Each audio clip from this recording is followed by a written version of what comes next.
Tengo del otro lado de la línea Ángel Vera, miembro del secretariado del Partido por la Victoria del Pueblo, espacio 567 Frente Amplio. Ángel, buen día, bienvenido. Buenos días a todos. Bueno, ¿qué? Bien. Expectante a ver cómo vas a presentar el 19 de abril y la fuerza política que tú integras. Sí. Desafío. Antes que nada, quiero señalar que estamos conmemorando el genocidio armenio. Un genocidio que está ligado a otros genocidios, que forman parte del mismo proceso. El asirio, el griego, matanzas de kurdos. Es decir, hubo una carnicería que obedeció a la expansión del Imperio Otomano y a las políticas de despojo de los oligarcas turcos. Una palabra, así funciona el sistema y corresponde un saludo a la comunidad armenia uruguaya, que está plenamente integrada a nuestra cultura. Por otra parte... Ángel, antes que nada, contarte que esta mañana quedamos muy conmovidos escuchando a Garabet Arakelian. Yo personalmente quedé sumamente conmovido porque desconocía por completo esto que me cuenta que están armando un museo de cera con los armenios asesinados hace pocos días en realidad en este último conflicto y que llevan a los niños a que jueguen con los cadáveres. Realmente la crueldad toma ribetes y actuales incomprensibles. El imperialismo es bárbaro. Me refiero a que representa la barbarie, ¿verdad? O sea, el capitalismo se desarrolla usurpando tierra a través del colonialismo, con el despojo de la naturaleza, explotando hombres, mujeres, niños. Y dentro del sistema hay procesos de superexplotación de las minorías étnicas, de confinación de las mujeres al trabajo reproductivo. Esa es la dinámica del capital y así nace y se reproduce el capital. Todavía hoy, porque, y como decía el Barba, avanza pisando barro y sangre.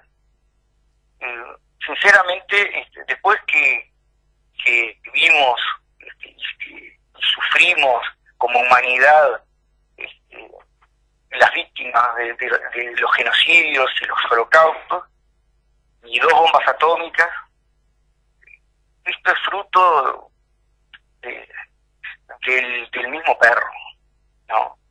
Hay élites dominantes que exigen sangre y se alimentan de eso, sin duda. Pero bueno, hoy estamos nos convocan otras luchas, ¿verdad? También contra el imperialismo, también contra la oligarquía, porque el PVP sigue contribuyendo a las luchas del pueblo uruguayo, forma parte de esa historia de resistencia de los pueblos colonizados frente a los colonizadores, de los trabajadores que se niegan a ser maltratados por patronales despóticas, o un teletrabajador de hoy desregulado, flexibilizado, estresado, dependiente de la computadora. Eso forma parte de nuestras luchas también, ¿no? Que quizás ya no las sentimos tan crudamente como se está dando hoy en aquellas regiones muy complicadas, muy difíciles de entender, pero realmente estamos en contacto con esas realidades también. Nosotros como PVP pensamos y actuamos en colectivo, con el prójimo. Siento que el Partido por la Victoria del Pueblo comenzó a gestarse mucho antes de que yo naciera, es decir, allá por los años 50, con Gerardo Gatti, Raúl Caribori y Hugo Cores en las Juventudes Libertarias, en las luchas populares de los gremios solidarios de esa década, y después en la fundación de la CNT, en las manifestaciones del 68 uruguayo, en las luchas contra la dictadura constitucional, el Pachecato, contra las medidas prontas de seguridad, y ya en los años 70 contra la dictadura cívico-militar. De esa experiencia, de la ROE, Resistencia Obrero Estudiantil, entre el 68 y el 75, con compañeros de la talla de León Duarte, de Gustavo Insaurralde, de Elena Quintero y de muchos más, nace sin renegar de sus orígenes, asumiendo errores y limitaciones, realizando una autocrítica para avanzar, asumiendo su pasado como un periodo de citación. Y en forma unánime, en un congreso clandestino, se constituye la nueva organización. La casa donde nació el PVP todavía está en pie, en Lanús, en Isleta 564. Ahí llegamos a colocar una placa, una marca de la memoria. Todavía soñamos con los compañeros de Buenos Aires que algún día esa casa pueda convertirse en un lugar al servicio del pueblo argentino, como lo es hoy Automotor Aurreti. Y bueno, el nacimiento tenía que ser necesariamente violento, en un contexto de persecución y clandestinidad.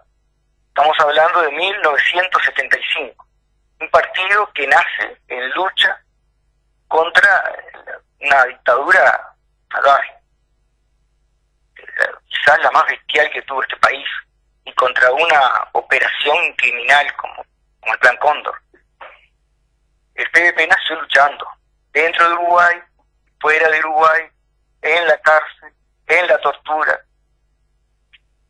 Entre marzo del 76 y marzo del 77 fueron secuestrados más de 150 compañeros en Uruguay, Argentina y Paraguay.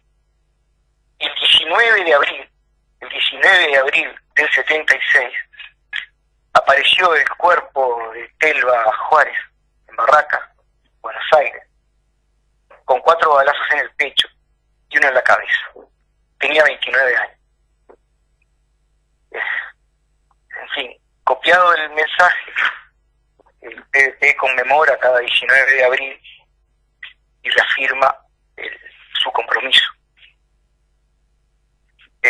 No corresponde, no me corresponde a mí relatar los hechos uno por uno, pero sí conviene repasarlos.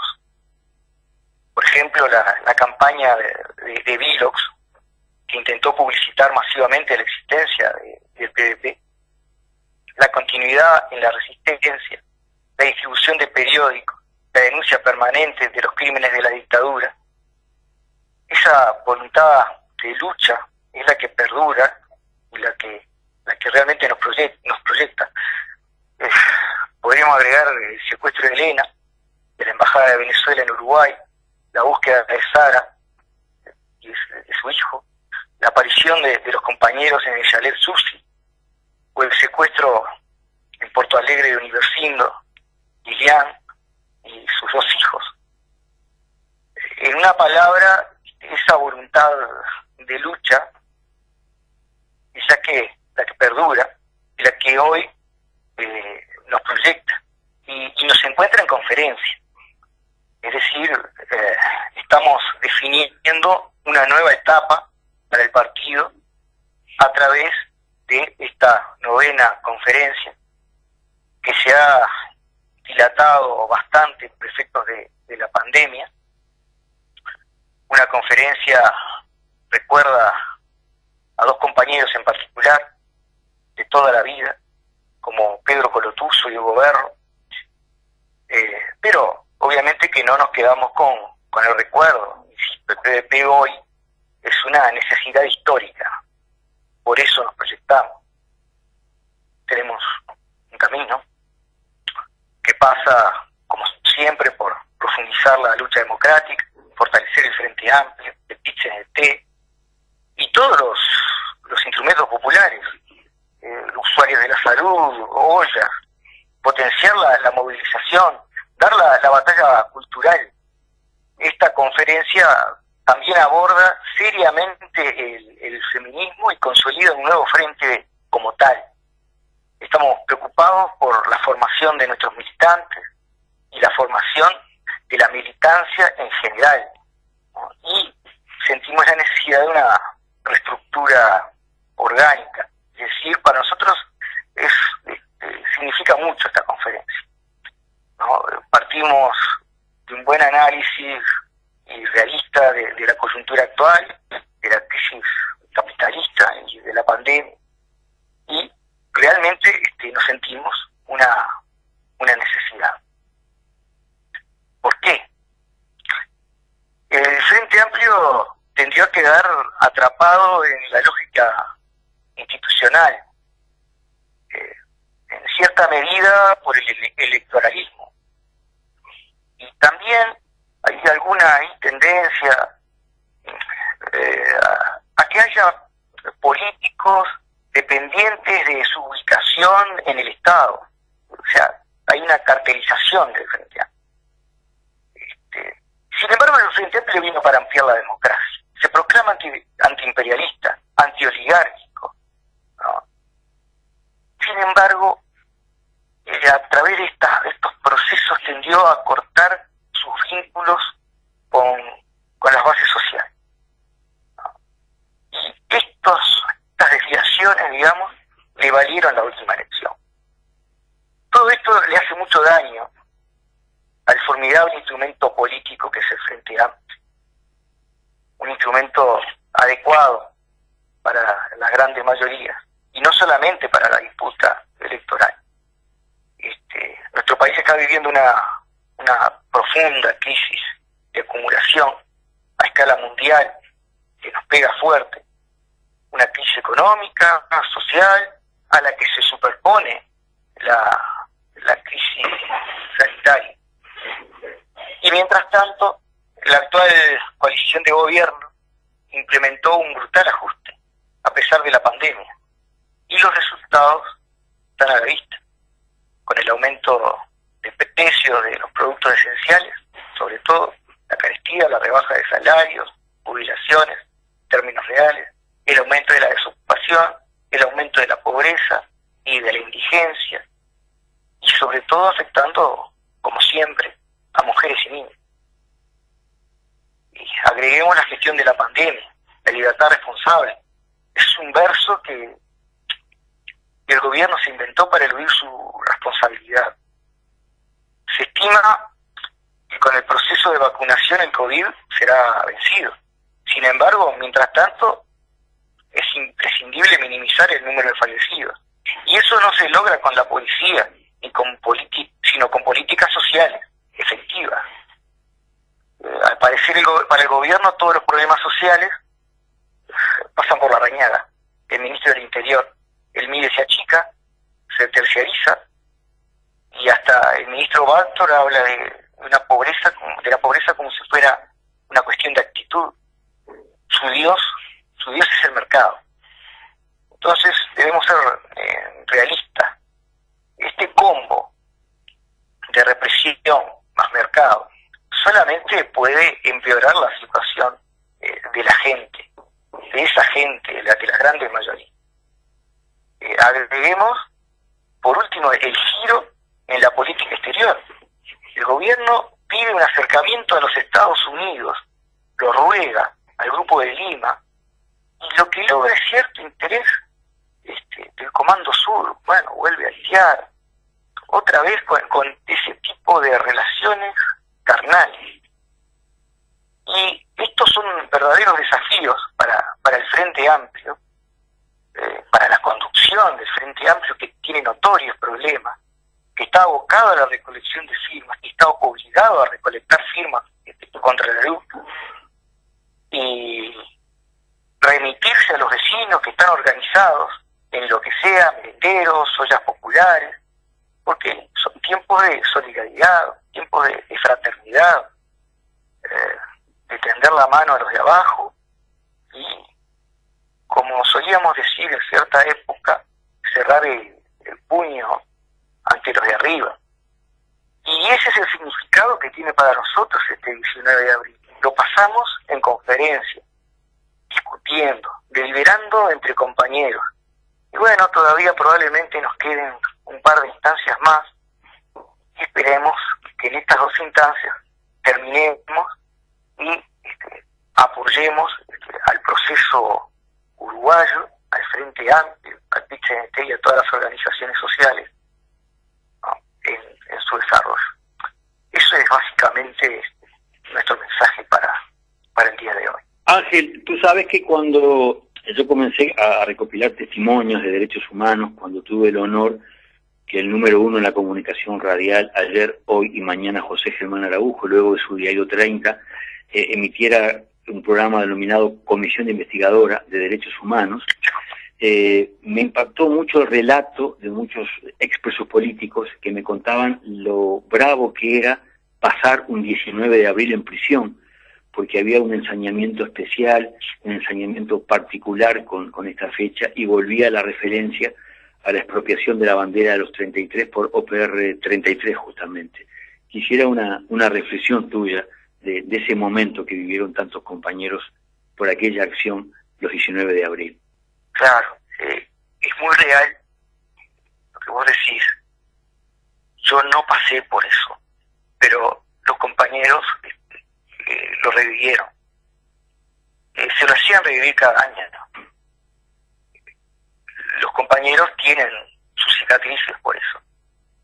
Es realmente duro, pero es así, sin lugar a dudas, eso pasaba. Yo recuerdo la memoria de Yamandú, otro compañero que nos pasó, que incluso apelaba a que era descendiente de uno de los que desembarcaron en la Plaza de la Gracia, pero se la ligaba igual. Es terrible, es terrible. La bandera fue un hecho propagandístico, si se quiere. Hugo Cores supo dar testimonio en el Parlamento sobre el asunto y sobre qué pasó con la bandera. Creo que todos la extrañamos. Esa historia esconde demasiadas miserias humanas, ¿no?, de personajes que no quiero mencionar hoy, pero que todos los conocemos. Algunos están presos, otros han zafado, pero que nosotros preferimos recordar hoy la voluntad de los compañeros, ¿no?, esa voluntad, la voluntad de los compañeros, y pensar básicamente en cómo veía el PVP la realidad. PVP ve y actúa desde abajo y se niega a aceptar la política de los hechos consumados desde arriba, aunque se trate de una dictadura, y no nos importó Medina en su momento. Y obviamente tenemos un horizonte socialista, como otros grupos. Ahora, tenemos un profundo sentido democratizador sustantivo, y por eso siempre hablamos de libertad y repetimos la consigna del socialismo y libertad. Somos suficientemente realistas para que nuestros pensamientos no se agoten en esa consigna. En el mero activismo, en aquella época, la evolución del PVP giró en torno a la Revolución Cubana, al impacto de la figura de Che Guevara, a la lectura de Gramsci, y a las reflexiones del marxismo crítico que viraron en ese momento y nos siguen dando respuestas teóricas propias, y una práctica propia, singular, específica. Seguimos buscando un camino de emancipación, pero junto con otros, ¿verdad? Por eso el PVP formó parte de la Constitución del PIB y se integró al Frente Amplio y lucha contra la impunidad, contra el militarismo, contra las privatizaciones, contra el ajuste, aprendiendo de cada logro, de cada tropezón, de todas las luchas que se dan en nuestra América. Porque somos solidarios y parte de esos procesos. En definitiva, el PDP está presente allí donde el pueblo uruguayo se organiza. Hay una voluntad que no puede confundirse con voluntarismo, porque el PDP sobrevivió a esas cárceles en particular, continuó buscando, actuando, militando, intentó resolver los problemas de cada coyuntura y abriendo formas de poder popular en nuestro sello, en nuestro destino. Ya qué paradoja, Ángel. Tú acabas de mencionar un compañero de tu organización descendiente de los 33 y que no se zafó de la paliza de la Viaba. Estoy recordando al general Sufriatieri, descendiente directo también de los 33, cuando me contaba en el infierno chico, en la casa de Punta Gorda, los puso reunidos el asesino José Nino Gabazo y les dio una arenga patriótica. Sí, justo.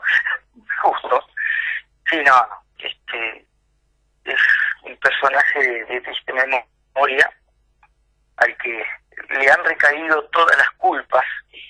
Se ha castigado un pequeño grupo cuando en realidad esa barbarie fue cometida por toda una institución, tal como quedó plasmado en un libro de 2 tomos, si lo recordás, de las Fuerzas Armadas del Pueblo Oriental. Claro.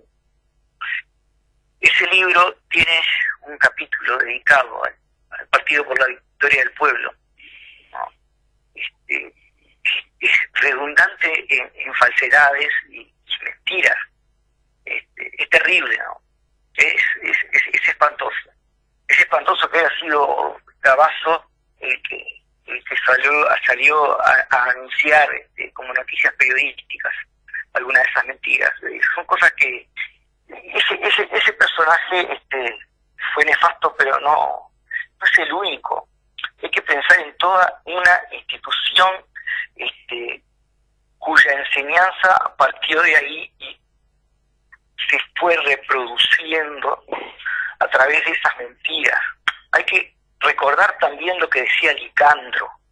Licandro era muy claro al respecto y dejó sus testimonios por escrito también. Las Fuerzas Armadas, la cuestión militar merece un estudio apropiado y merece una política apropiada que lamentablemente mientras fuimos gobierno no supimos dar. Es un tema de los temas pendientes que hoy salta con este grupo protofascista, por no decirle fascista directamente, que gira en torno a Cabildo Abierto, que en su carazo tiene un montón de retirados militares, lo que representan el pensamiento de los viejos tenientes de Artigas, que vienen no solamente del viejo Manini Ríos, antiballista, que apoyó la dictadura de Terra, que tuvo hijos participando en la JUP o en el Consejo de Estado, ¿no? Que pasó, por Aguerrondo, que después de todo fue fundador de esa logia, y que hoy, a través del Soldado o a través del periódico Nación, se siguen no solamente defendiendo aquella barbarie, sino reivindicando la posibilidad de una nueva dictadura a través de un ciclo que necesariamente debería darse. Ellos en el fondo, no lo digo yo, lo dicen por escrito, son herederos de la dictadura de Primo de Rivera y del posterior franquismo, son hispanistas. Y realmente, aparte, tienen cierta fe católica ultramontana. Es impresionante. Yo invito a leer a la audiencia estas cosas que están colgadas en internet, porque obviamente el periódico Nación es editado por una cooperativa militar y está en línea, o sea que uno se acerca, lee el PDF y se encuentra con la derecha más ultra, más bestia que tuvimos en este país, pero la tenemos aparte, sentada en el Parlamento y jugando un rol de pivote, ¿no?, dentro de la coalición de gobierno. No le dieron cualquier ministerio, ¿no?, y encima se da el lujo de pivotear en la coalición. Y bueno, no hablemos de la sensación personal que tengo cuando compañeros frente amplistas, digamos, dragonean, ¿no?, con ese tipo de energúmenos. Ángel, gracias por tu aporte esta mañana aquí en La Rueda, en este abril, en torno a tu fuerza política, en torno al 19 de abril. Mil gracias a vos. Ángel Vera, gente, miembro del secretariado del PVP, espacio 567, Frente Amplio, 19 de abril, y el PVP, reflexión en voz alta.